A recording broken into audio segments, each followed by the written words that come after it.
Hi everyone, welcome back to Good by Grains. Today we are going to be making a Vietnamese beef stew.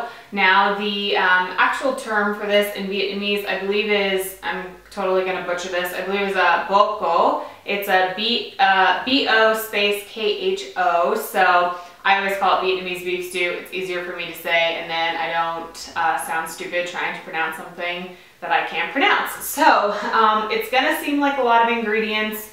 It is a lot of ingredients, but it's a really great beef stew. I make it every single year around this time as it gets close to Chinese New Year. My husband actually has some Chinese and Vietnamese heritage on his dad's side of the family, and so we do usually do family events and stuff around Chinese New Year, and so I always make this for my husband because he really loves it. So the ingredients, you're going to have a 2.5 pound chuck roast. You can use beef stew that's already cut up, but I found that using a chuck roast and cutting it yourself is a lot better.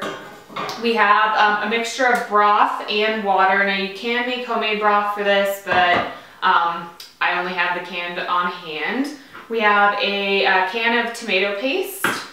For our vegetables, we have some carrots and sweet potato, both a red and a yellow onion, and then some lemongrass. We have some garlic and a piece of ginger that we're going to peel and cut into chunks.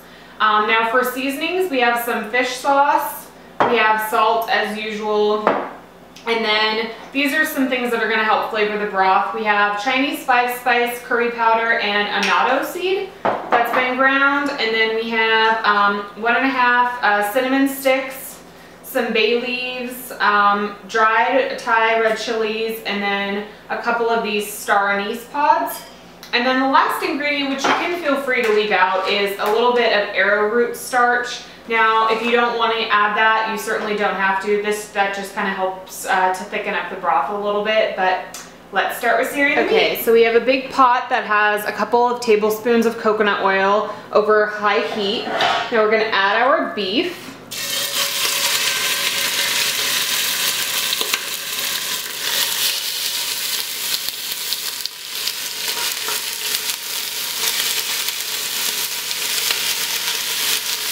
Now we're going to sear our beef over this high heat for about 5 to 6 minutes until it gets browned on all sides. Now these chunks have actually been cut into 1.5 to 2 inch pieces, and the reason for that is that we're going to be simmering this stew for a decent amount of time, a couple hours at least, to allow the broth to really develop the flavors. So you want to keep the beef chunks a little bit bigger so that they don't basically disintegrate into the stew. Now that your beef is nice and seared off, we're going to add our onion. Now these onions were cut into pretty big chunks too, as you can see. They weren't sliced or diced or anything like that. You kind of want them in big wedges because, again, you don't want them to disintegrate as the stew simmers for a couple hours. You can also add in your 4 cloves of garlic. Now these have just been smashed. I haven't actually chopped these up or anything else. Now we're going to saute this for a couple minutes and then add some more seasoning. So we'll put together our spice mixture that we're going to put into the stew. Now I got this from Crate & Barrel. It's just like an herb ball. So that you can keep spices in there and not have to fish them out later. You can also use cheesecloth and you can just tie it with a piece of kitchen twine. So in here we're going to be putting our bay leaves. Now you can just kind of break these pieces up in order for them to actually fit. We have 2 bay leaves. Get the other one. This is our cinnamon stick that we broke up, so we can break this up even more. We are going to add in our star anise pods, our dried Thai chilies. I'm gonna break these up a little bit more. And then also this is the garlic. Now I peeled the garlic and then just kind of sliced it into thin slices.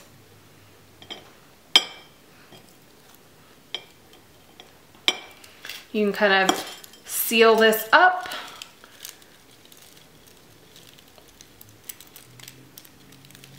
and it is ready to be placed into your stew. Now, these are the dried spices that we have. This is the curry powder, the annatto, the Chinese 5-spice, and then I've also added in the arrowroot starch. Sorry, I forgot what it was for a second. So this we're also going to add into our meat and onion mixture along with the lemongrass.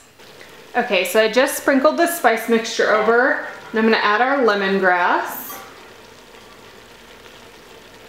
And then scoop out our tomato paste. We're gonna use the whole can.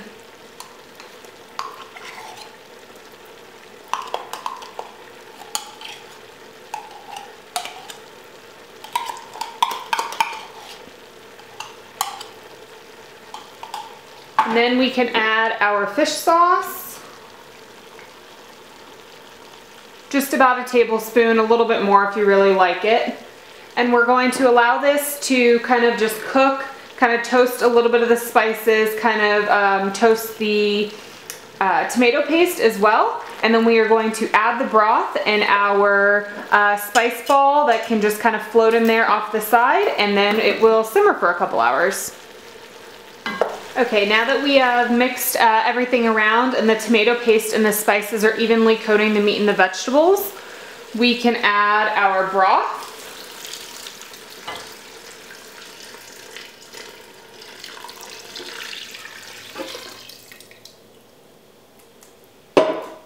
And you can kind of stir this around a little bit. And then we are going to either put in, if you have your spices in a cheesecloth, you could just dunk the whole thing right in. Since I have this herb ball, I kind of just push it down a little bit and hang this off the side. We can cover it with a lid and it can simmer for 2 hours.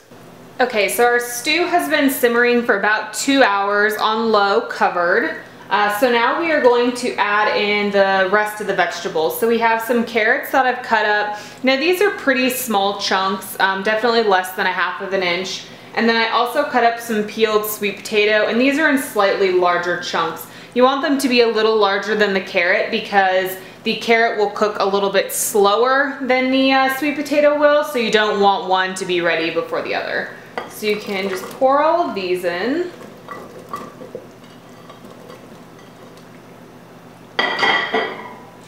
You can stir to kind of just make sure that all of these vegetables are submerged. And then we're going to put the lid back on top, and we are going to continue to simmer it until the vegetables are all the way cooked through and they are tender when you pierce it with a fork. And that'll take anywhere from 30 to 45 minutes depending on how hot your stove is when it's on low. So it's been about 30-35 minutes. I just checked the vegetables, and the carrots and the sweet potato are both nice and tender, and the meat tastes great. It's almost falling apart in the soup pot. So we can remove the lid, and we can fish out the herb ball. Now, if you're not going to be serving this right away, if you're going to be cooling it and keeping it in the fridge overnight, which I do recommend because the flavors will begin to, meld even more, you can leave the herb ball with all of the seasonings in it. But if you're going to serve it right away, you can just kind of very carefully kind of hold it over the ball, over the soup pot, and let any of the extra broth kind of flow out, and then just remove it to a separate bowl. You want to wait for that to completely cool before you open it up and discard any of the herbs and spices. If you're using a cheesecloth though, you can just toss it right in the trash. Now you can grab some bowls and a ladle and dish yourself up a bowl of this wonderful Vietnamese beef stew. Be careful to kind of avoid the large stalks of lemongrass. You don't want to have that in your bowl because they're large stalks, so you certainly can avoid them, but they aren't going to taste very good. So I hope you guys have enjoyed. This soup tastes wonderful today, tomorrow. You can freeze it. It freezes beautifully, and just defrost it the night before in your fridge and reheat it on the stove. So I will see you guys next week, and I hope you have a fantastic weekend. Bye.